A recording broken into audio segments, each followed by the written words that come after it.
This is Dr. Brandon Beals. I am one of the founding and lead pastors of Venture Church in the Seattle area. Fun fact, I've been to 48 of the 50 states in America. My name is Tony Matar. I'm a pastor at Venture Church. I pastor a church called Venture Seattle, in the heart of Seattle. And I have been to 6 states in all of America. Welcome to Pastors Unfiltered.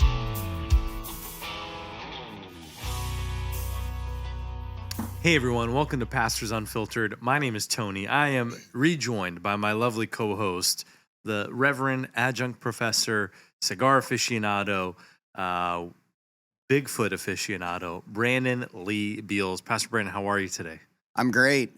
Tony, just finished my last grad class that I was teaching at NU, done on Thursday. Yeah. So I'm now retired. So I want to talk about that. You posted a photo of you doing a Zoom with your students. It's so much fun to teach on Zoom to a bunch of students. Which is great. And I saw your son Elijah's in your class. Yes. Yeah. Elijah's camera was off.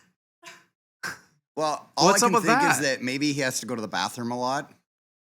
So You're a good professor that you let them have their cameras off.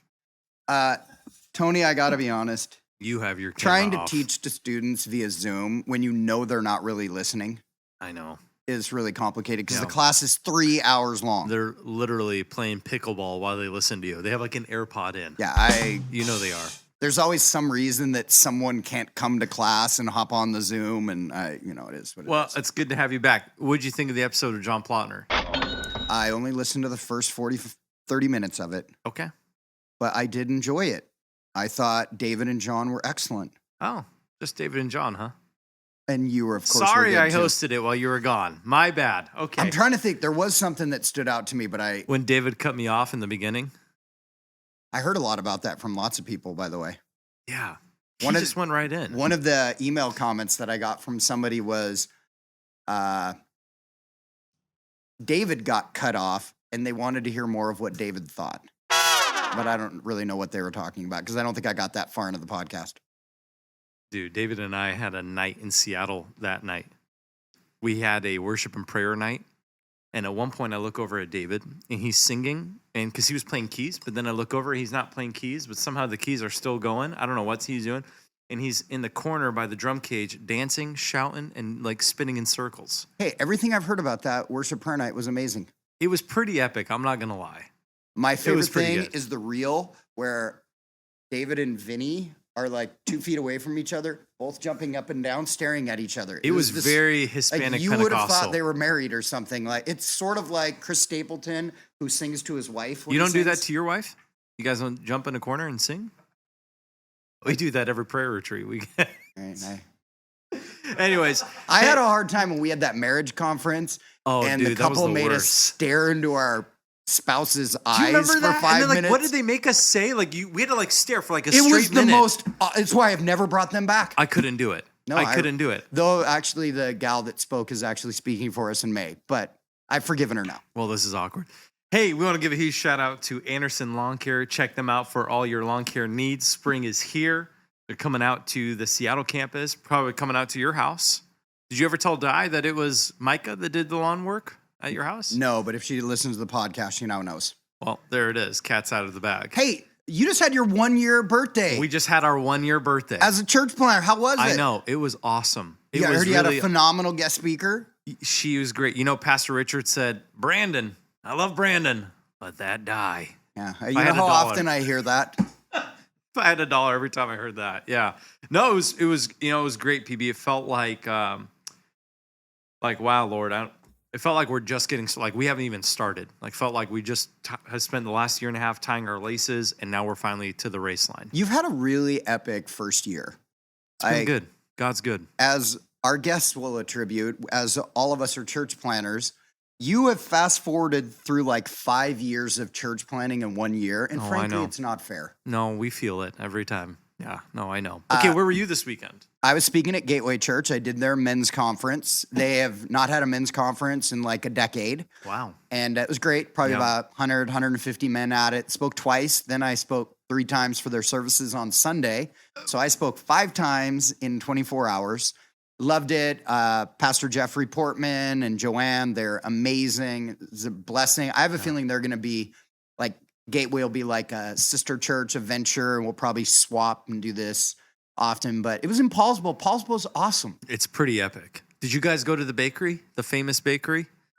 Elijah and I walked by it and saw a huge line and couldn't figure out why it was there. And now subsequently, everybody's asked us if we went to the famous bakery. It's so good. So next time they bring me in to speak, I will go to the famous bakery. I did buy that Viking mug. Greenie, can we take a photo of that? So, yeah. It's pretty awesome. I thought about buying one for you, but then I thought, This is the you size live in of my a apartment. 800 square foot apartment, Yeah. and so I don't know where you'd put it. We went out to dinner with Jeffrey on Saturday night when you're talking about bragging on Di here, and probably in the middle of it for like 10 minutes, he talked about how Di is the premier female minister in our state and just kept talking about it. And I would say, well, what about this person? No, nothing like Di. And the whole time Elijah's just thinking he is so cool that this is his mom. PB. And the whole time I'm thinking, what you really wanted is her to speak at this men's conference, not me. He should have. She preached today.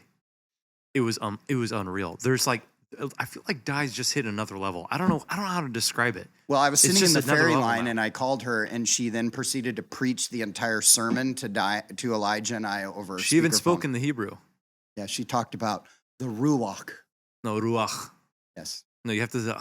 heard all about it. Yeah, no, she like went all in.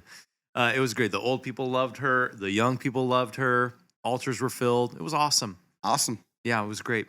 Well, hey, let's dive into today's content. We have some great guests with us, John and Priscilla Boore.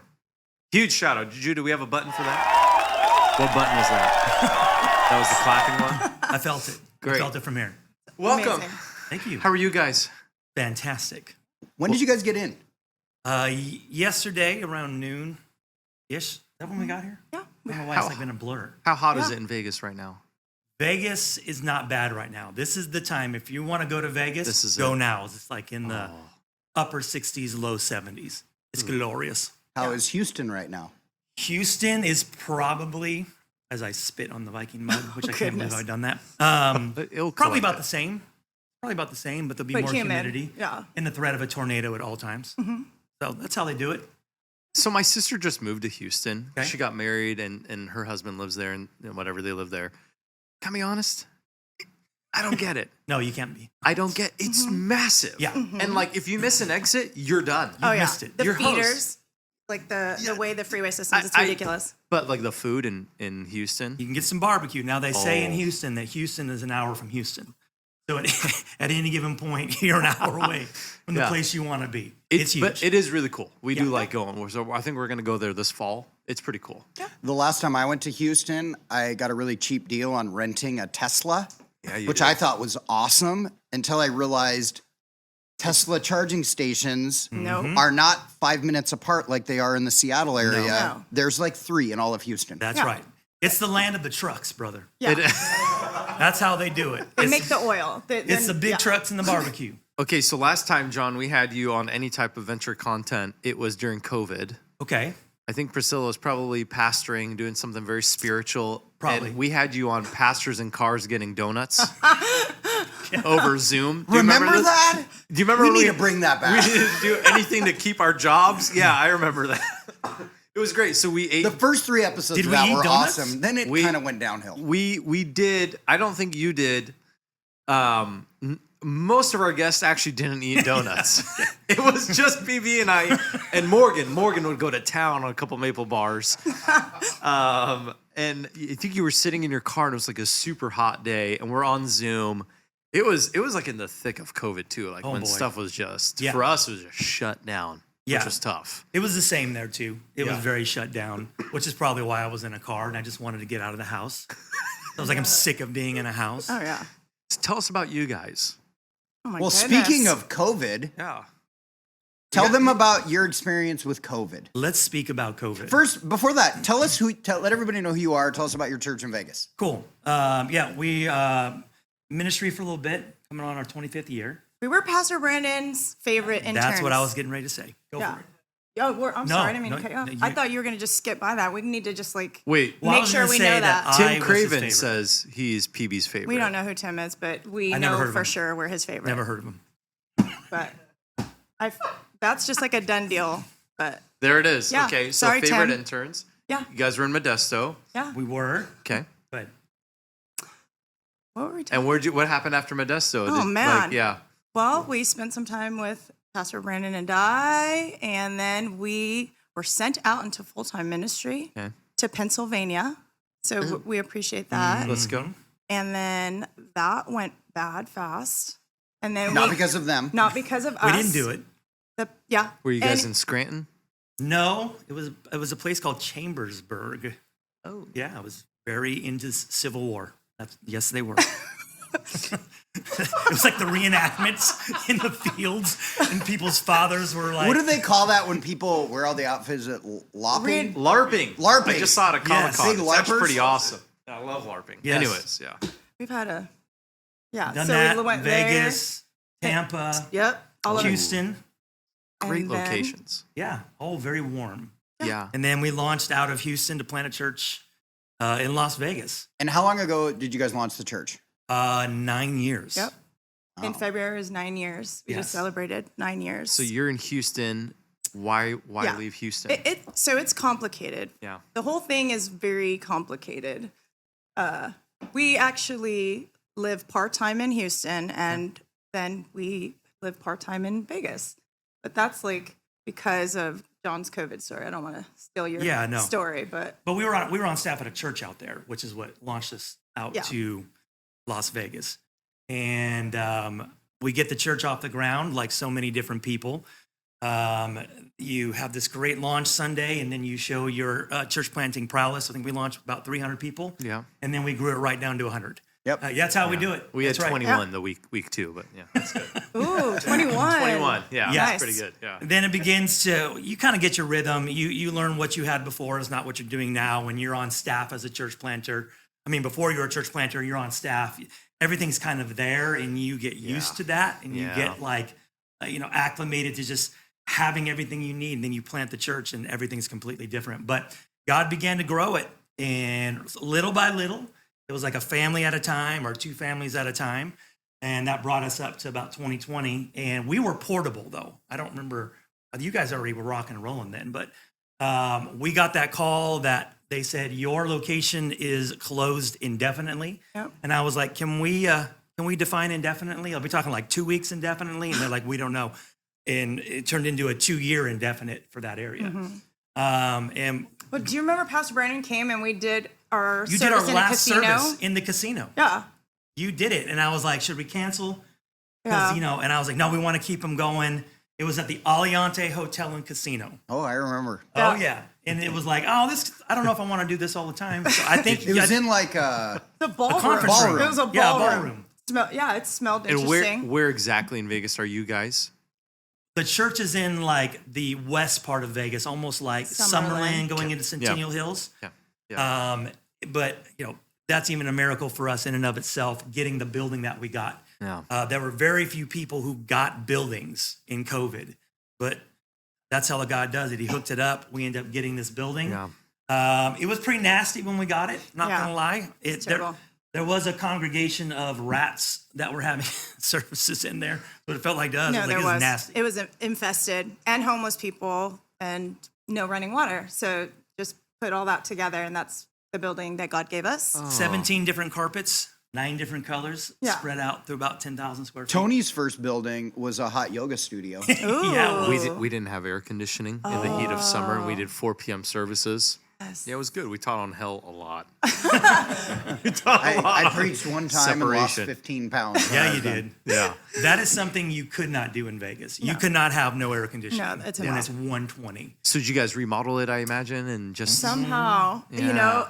honestly, we decided to go into to raise money right as the entire city was closing down Yeah. and everybody lost their jobs because Yeah. nobody was coming into the strip to do anything, right? So, but honestly, I really don't know how we did it. We paid for the entire renovation cash. We got into the building cash. I mean, there's so many miracle stories. We could talk forever about it. We were on an airplane one day, got upgraded randomly, and that guy ended up giving us $50,000. Like just random stuff like that. And we got a building, got it renovated completely, all cash. I mean, it was just God. Yeah. Thank you, So many Jesus. stories of stuff like that. But then, like 5 weeks into it, Yeah, we launched it. So we finally were able to like really relaunch it at Easter in 2021. And it was great-ish. You know, it was, people were still kind of afraid to come back to church. And then 8 weeks later, I get COVID. And I got COVID in a way that wrecked my life, to be honest with you. It devastated my body. The COVID for me turned in, I don't know how much you want to go into this, but it turned into 30 to 40 days of 104 to 105 fevers. I mean, I'd get them down, but she would be ice packing me to get my temperature down. And 1 week of a fever like that hurts. Take it out to 30 days. And the pain is just unreal. But I was hallucinating. I was seeing things that I knew weren't there. it's hysterical now, but Is it? but it was crazy to live through. It was. I actually, we were going to get a Slurpee one day, like day 35 of this fever. And it was in August and it was hot and I was burning up and I wanted a Slurpee and I don't know why I wanted a Slurpee. We're driving to the 7-Eleven, which is not an hour from my house. And an older lady came up next to me in a beautiful Cadillac, and I was convinced she wanted to kill us. I thought she had an AK-47 in the car, and I start screaming at her. He's about to it is fist fight a Vegas, little so lady. that is Yeah. possible. That is true. She could have been mobbed up. You never know how it goes. This poor lady. Like really a really older lady, and he is all in full out alpha male, gonna attack this woman that's right next to. It was crazy. So what's but going on with your church? You're sick. Who's leading your church? How's that? Well, I didn't step foot in the church for 4 months. I preached my first message Christmas of 2020. But I had to manuscript everything because I couldn't, I could write notes, but I don't remember why I wrote what I wrote. And so I'd be like, I don't know why I put that there. I can't preach on this. I don't know what this is. And so I'd have to manuscript everything out. And if I got lost in the manuscript, it was terrifying because I would just be lost standing up there. And so it was just trying to do what we had to do, but then that put it on her. So she's running the church. She's taking care of me. She's homeschooling the kids. Priscilla's the Diabeles of Anchor Hill. 100%. You know what? Yeah. Di's my hero. So to even be named Same category. in the same sentence is an honor. But I did have to kind of step up. I mean, we co-lead the church anyway, so it wasn't like a new thing for me to take leadership. Yeah. But we've always done it together, and that's how we like to minister, and we always have. But he wasn't available to do that. So, I mean, we have great staff. We have a great staff. Antonio and Monica Cooper definitely stepped up. Some other team members stepped up, but the weight of it definitely fell on my shoulders. And I honestly look back at that season and just I don't want to over spiritualize it, but honestly, I don't know how I did it. The Holy Spirit carried me through that whole entire season and empowered me to do it. I mean, somehow this season has taught us so much about the fact that our church and the church is the Lord's idea, and He's going to make it happen, whether we can be our best or not, you know. And we've learned tremendously about The things that I ministry. remember in that time, because, we have that place in Vegas, so I would fly in and I would see you guys pretty regularly. And John was just different. Yeah. He was a shell of himself. It was sort of like, I would say, not to insult elderly people, but he was like an elderly man that you were kind of shuttling around places. I remember one time there was a bunch of us. I had some buddies in town and we went to a Knights game and John had to get up and leave because the noise was triggering things that you were going through. It was really different. It was. Well, first off, I mean, you being there in that season, I mean, you know I'm a fan of yours anyways, but that I couldn't have gone through that without knowing that probably once a month I was going to see Brandon and just get encouraged and not that I'm laugh. in Vegas once a month for those. I mean, once every 6 months, Every 6 he'd come months or through. so. But sorry, no. Yeah, but it was. We had lots of barbecue together. Yeah, Yes. it means so much to me. You and Di both really supported me through that. Di, like, honestly would check in on me, and that's what she was like, what can I do? I feel so helpless in the middle of this. I was like, just text me every so often just to say, are you okay? And that meant so much to me. Yeah, it was wild to see. I mean, he's this massive man. Like, he's 6'5". He's like, He's an Adonis. Let's just be honest. I'm basically a Greek god. He's pretty gorgeous. He won the lottery on the genetics. Let's just say that. Let's tell the truth. But to see him be so shrunken in who he is, I mean, he commands most rooms. So it's like, for his personality and even just his stature, everything about him was so different. It was just shocking. But man, the story of where we're at now, it makes it so much more beautiful because of, what is happening. Let's fill in some of the gaps. So Yeah. you guys moved to Texas Oh my because you were gosh. like, hey, I just can't live in Vegas Tell us some anymore. of the stories about the Sure. different tests that you had to have with doctors trying to figure out what was wrong with you. Well, when you're sick like that, basically COVID turned into long COVID. And if you've done any of the research on long COVID, it can materialize in different people in different ways. Some it could be very extreme and some it can be mild. Mine was probably on the extreme side of it. And so the big part of it was through trial and error, going to different doctors. We went to natural doctors, we went to regular doctors, natural meaning like holistic doctors. Yeah. Regular doctors meaning I just went to the doctor. But all doctors can really go off of is numbers and labs. And we're grateful for the medical professionals that we have in our life. But if you look at my labs, they look normal. And so it's hard to help somebody where it's like, well, I don't know what you want me to do. And they want to help you. But through trial and error, we did discover that I developed an altitude sensitivity where when I got above a certain altitude, I just got sick. And that's what this turned into, which was it's not a hyperbolic statement. I mean, every day between 3 and 4 o'clock, and I don't know what the time, I don't know why that is what it is. But I would get these like vice grip headaches, vice grip meaning like the tool. It would like just crush my head and it would turn into nausea. And I was on oxygen for 2 years. And You basically lived in the bathroom, to be honest. I did. Yeah. I did because it was quicker to just lay there than to get up, go to bed, come back, because sometimes I would get sick so quick that I would throw up all over myself, or it was just easier to not get up. It was easier to just lay there and, well, and just go for it. But we figured out there was an altitude sensitivity. And so we did a 90-day sabbatical / trial run to see how I would do long-term at sea level. We just noticed that if I got out of the elevation, I was a lot better. I wasn't 100%, but when you're in that season that I was in, this was almost 3 years of like, we just can't do this anymore. Yeah. So we did 90 days where we went to Houston because we have some friends there. We have some support. And I believed with every fiber of my being that I'd go there, I'd hit reset, and I'd be healed. I believed it. Like I would have, not because we live in Vegas, but I would have lost $1 million.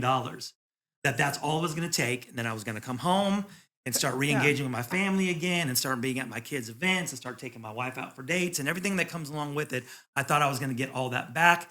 And after 90 days, we go back and I'm sick. Worse, actually. You got worse. I'm sick again and I'm as bad as I've ever been. And my daughter's graduating high school and I'm trying to be present for it as much as I can.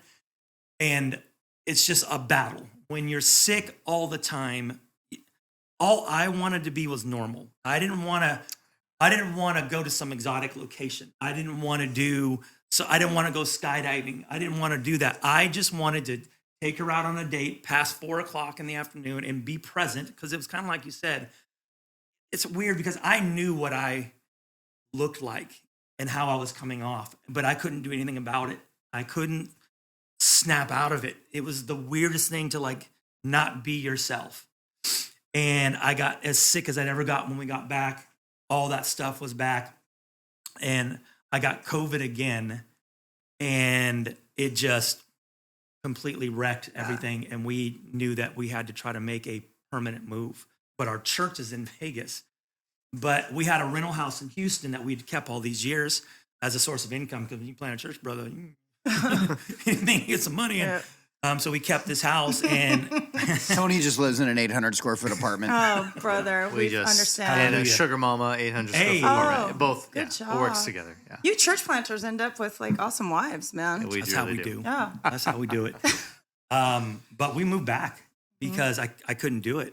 No, I was like, listen. No, okay. Yeah, Priscilla let's said tell we're the moving. truth. I mean, to be honest, he wasn't in his right mind. Like not even just like jokingly, neurologically, he was not right. And he wasn't making great decisions. And so I was like, this does not work.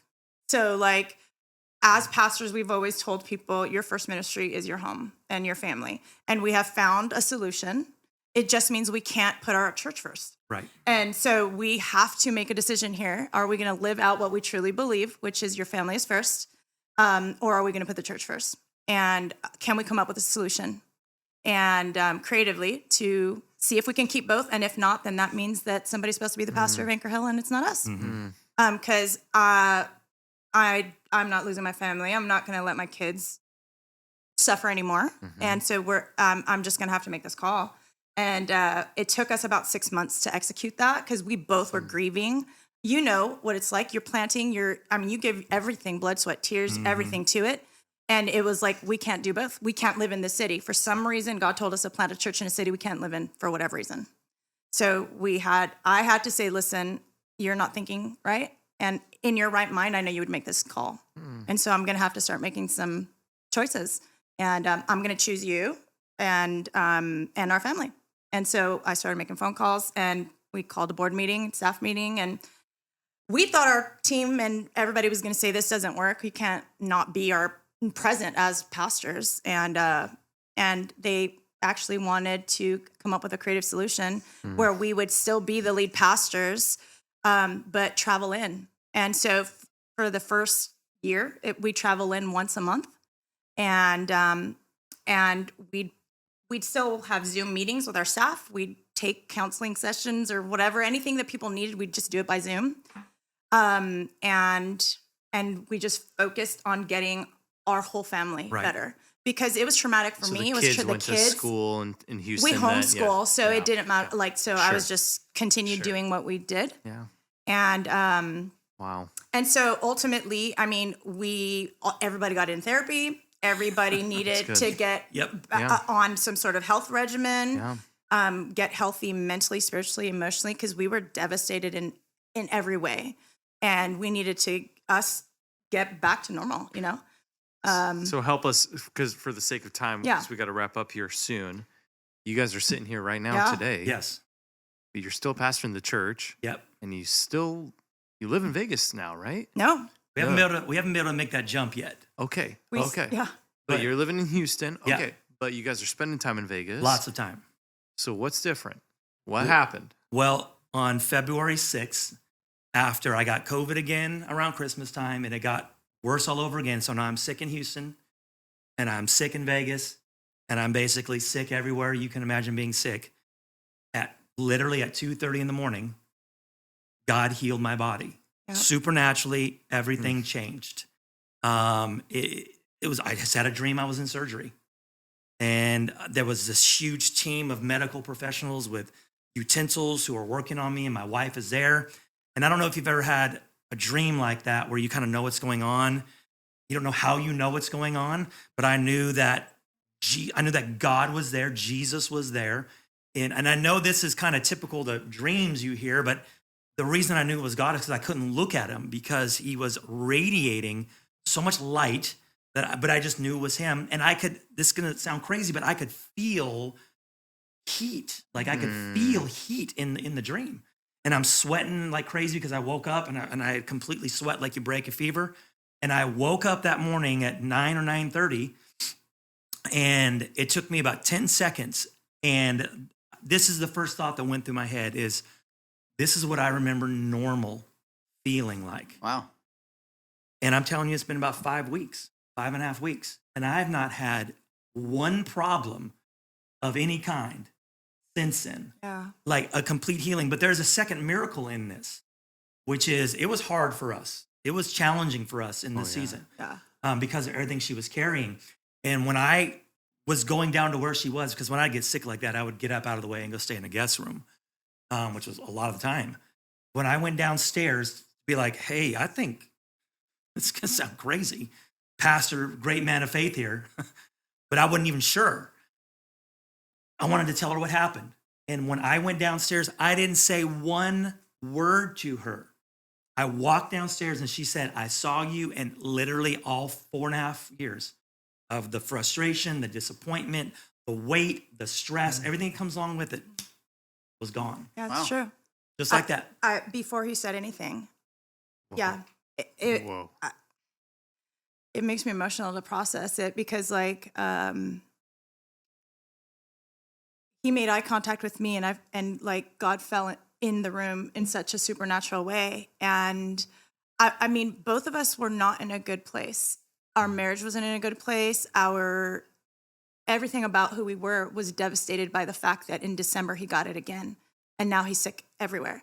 And I mean, all kinds of crazy thoughts were going through both of our heads. I mean, I was scared that he was going to choose to not continue to suffer. I was like, I'm running. Like, you'd have to be sick, but I don't have to be here to do this. Like, this is insane. I can't live. I've given my whole 40s to this. This is crazy. I don't know if I'm gonna do this forever. To be honest about it all. Pastors Unfiltered. Yeah. TBH. And listen, I'm that person usually every day, anyways. Brandon would say, but like, I'm Priscilla Unfiltered every day. Well, and it was hard for me because this is probably one of the times where I was actually mad at God, frustrated, disappointed. And I had come to the conclusion probably a year before that I knew that God was a healer. I just didn't think he was going to heal me. I just thought this was going to be my life and I was going to have to learn how to deal with it. And hopefully she sticks around. And so when I got it again and I was at my worst, for God to do it is just a miracle. Yeah. So he healed it all. He healed everything. That's the truth of it all. Yeah. He healed it all. And not just healed it, even just in the 6 weeks or so that he's been healed, he's reversed and given back everything that was lost in it. I can't even tell you how close we are connected wise. I feel no bitterness or any weird feelings towards him. I see the Lord in it. Yeah. We both see why God allowed it to happen. Not that he did it, not that God made him sick, but we both see God's hand in it in such a unique way. How many people, even in this short period of time, we've gotten to pray for, lay hands on, and people have been healed. Yeah. And I mean, how many people have come to the Lord through this, or even giving a voice to people that suffer and that have had long-term suffering and have disappointment in the Lord. And even just to be able to verbalize that as pastors, we still have to wrestle with the Lord and what he allows in our lives. And not everybody does get healed. And why does that happen? And just giving a voice to all of that has been so powerful for other people too. And so for our kids, my kids found God in a way that I can't wait for you guys to see my kids. Honestly, they are so on fire for Jesus because they had to find him in a real way outside of mom and dad. Yeah. Way beyond their years. They're developed spiritually in a way that blows me away. There's so much amazing goodness on the other side of this. But we both are like, if he didn't heal us, I say heal us because it really is, he healed us. We would have kept on serving him. Without a doubt, we would have kept on serving him. We just now see it as he has been so merciful to us. Yeah. There's no anger. There's no more like questioning. He just chose to be merciful. And like my own our theology has been like shifted in a lot of ways, but I believe every believer is healed because of the blood of Jesus. But sometimes he shows mercy on this side of eternity. And we're just we're so grateful that He doesn't owe us that mercy. He doesn't. No. He didn't owe it to us. Yeah. He just chose it. And that was so humbling. It's so humbling. We started Genesis across all of our campuses in September. We just finished it last week.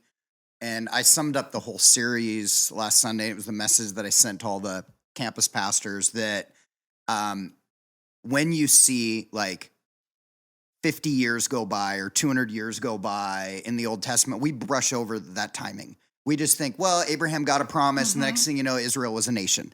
And we forget that was 800 years, that God is not working on our time frame. Right. He does not. But when he's like I described it as if he is a master chess player. He's moving all these pieces in place. And when he answers suddenly. Yeah. And it all makes sense when he does it. Yeah. So it was kind of like all these different things that you guys were going through. Now what it does, because it's been 4.5 years, now you're a voice to people that have suffered long term. Now you're a voice to people that thought everything was going to fall apart and you'd given up. Yeah. And then it always seems that right when we give up, God answers. And there's so many different circumstances that people deal with in their life, whether it be using Abraham and Sarah in barrenness, and then Rebecca and Isaac in barrenness. But then when all of a sudden the babies come, it's like that's all gone. Yeah. It doesn't take away the 40, 50 years they struggled being barren, but you're not complaining once the miracle comes. Right. Yeah. And then what you got to do is it makes you that much more of a voice to people that are suffering. So I think that is really, really amazing. Last thing I want to know is, in the middle of all of this, God started taking off in your church again. I don't even know what's going on with that one. Well, I know I know what's going on. I mean, he's doing it. But when we talk about the things being restored to you, that's what I'm talking about. You know, there's a scripture where it talks about, you know, that the season that the enemy stole and the moths eat and all that type of stuff. There's a restoration. There is a restoration happening, and it's happening fast. We're doing things we've never done before in ministry in terms of more people we're reaching, more people being healed, saved. Vegas needs it. I mean, our church has more than doubled since January. Something happened. He began progressively doing something in January. Doubled. It's more than doubled in every capacity, in numerically, financially, volunteers, in every capacity. We went from one service when he got sick, we were at one service. We're pushing 3 services now. So fast. Everything, so fast. Like it. Oh my. Which shows us like it's his work. I feel like for so many pastors, they need to know that. Yeah, and like he's gonna do it. Release the burden off your shoulders. It's his that church. This is his idea. It's his. Yeah. And we get to partner with him. Yeah. And we have learned, like, we released it and we just said, this is yours. If you want it here, then do it, God. And we are not even at our church every week anymore. Not that we didn't want to be, but in the midst of all that, he began to grow it, develop it. The people had to step into new levels of leadership because we weren't there to do everything. It grew our team. It grew our volunteers. It developed so much good in our church so now we're just like, God, okay, well, what is it? What is this, a new paradigm? Are we supposed to do more? It opens us up. Mm-hmm. We wouldn't be able to be here if we had to be at our church every single Sunday. Mm-hmm. So like, it's really changed our perspective. And now we're dreaming of like, Lord, okay, well, what new creative things could we be dreaming about next? Yeah. So we're like, let's do all the things. Yeah. The thing that I give you guys immense credit is, while all this is going on in your personal life, it's affecting the church, it's affecting every aspect of your life. You have friends like us and the Hennessy's that all of a sudden our churches all blow up. Yeah. And like our influence nationally blows up. Yeah. And you guys were so like encouraging and honoring. There wasn't like a hint of why not us. And so I feel like what has happened is God has said, all right, I'm going to restore all the years that the locust destroyed. I'm going to restore it all now. And now I look at it and I think for you guys, your church is in such a good place. Your leaders have grown in such a way. Imagine what God is going to do when you guys are able to reinsert yourselves even more. Right. It'll be at a whole level that you guys have never seen before. Exciting. We're excited. Yeah, it's exciting. God's stuff. good, y'all. He's a healer. Come on. I mean, all you can do is praise God. Like, I have no other emotional, spiritual response, but just say, thank you, Jesus. Yes. There's nothing else you can say or do. You hear this and you go, well, thank you, Jesus. Yep. Like, of course, I'm so honestly, I'm just happy for you guys. Thanks, bro. Just to see you guys smiling, Yeah. see your kids here tonight. And now let's So get ready cool. for church. Let's Come go. on. Now We got a church. revival service. Hey. Here we For go. those of you that couldn't come to the revival service, you heard an abbreviated version of the story on this. Because again, I'm sorry, but we don't broadcast these revival services. We don't. Last question. You ready? So we are trying to take Pastor Brandon golfing. Really? We've been working on this for quite some time. Next time him and I go to Vegas, would you guys be down? Absolutely. Let's go. We're down for whatever. Hey, I will Okay. go golfing with you in Vegas if you will go on that NASCAR track and go in a NASCAR race or in Vegas with me in one of those car races. Oh, God. Do I have to pay for it? If I don't have to pay for it, I'll do it. Am I supposed to be paying for the golf? I'll pick up your round. Okay. We're going to be playing a municipal. All right. There we go. Exactly. We're not playing Bears Best. He's not a big Hey, golf guy, I will too, so make it's not going to be I will embarrassing. make anybody feel good about their golf swing. Come on, brother. Okay, so We we're need in a guys like NASCAR race, golf, and I'm going to take you line dancing in Vegas. Oh, yeah. We are going to Vegas Stonies. in next month or in 2 months for a campus pastors We are. retreat. Pastor retreat. Well, Gotcha. we're visiting We're like 7 visiting churches while we're there. I know. It's actually, I don't know if we're going to have time to like we eat were a meal. struggling with why are the plane tickets so expensive from Seattle to Vegas, which are normally dirt cheap. It's because it's the same weekend of that dumb EDM festival. Oh, goodness. Oh, man. Oh, brothers, we'll talk about this off camera. Yeah, for sure. We can't talk about EDM on camera. Let's do it. Well, hey, folks, thank you for listening. We appreciate you guys. Boris, thank you for being here. Our Thank you pleasure. so much, Honored. honestly, and thanks for being with us tonight, church. And we just want to thank you guys for continuing to support the podcast. Don't forget, we have our live recording happening on Thursday, April 16th at what time, Greenie? 7 p.m. 7 p.m. Can It's gonna I be great. remind everybody that Priscilla Boore is part of the Faithful 253? She is part of the Faithful She is. 253. Okay, so I didn't know you guys were talking about some. I must have missed one because I didn't know about the one that you guys were talking about. I'm bummed out now. No, I the made a live liar- recording? No. There was something you were talking about David or somebody. So I Oh, that was clearly this missed last one. episode. I haven't listened to it either. So Oh, okay. we're both innocent. Okay, so I've watched every single one of them except for the one that No, David. she's not kidding. She's watched every single I love one. them. Go ahead, Well, girl. I love they're it. can't miss TV. I'm saying. I watch them. You got See, that's what I don't Seinfeld understand. Friends, I don't Pastors understand Unfiltered. what's People going who on? don't even live in our state love the show, but Come our on. own wives, our staff, They our watch churches, it. They my just church can't- won't even watch this. They don't admit it, Tony, because they don't want you to get Just cocky. don't get it. And I mean, Ariel is Jesus- secretly a fan, but doesn't want no, you to know she's because not. she She's does not watching want you to be Severance. cocky. That's all she wants to talk about. It's the Jesus effect. He wasn't accepted in his own. That's true. area. That is You know, true. like- There it is. See, it's biblical. This Spiritual. is what my it is. Galilee. This There is it my is. Capernaum. Yeah. Hallelujah. This is my, yeah. Hey, I hype folks. you guys up all the time. Going to another town. Well, folks, thank you for listening. Don't forget to send all your critical feedback to morgan.b@ourventure.church. He loves those emails. We love you. Don't forget. Jesus is the hope of the world. Let's make him famous. Raiders roll.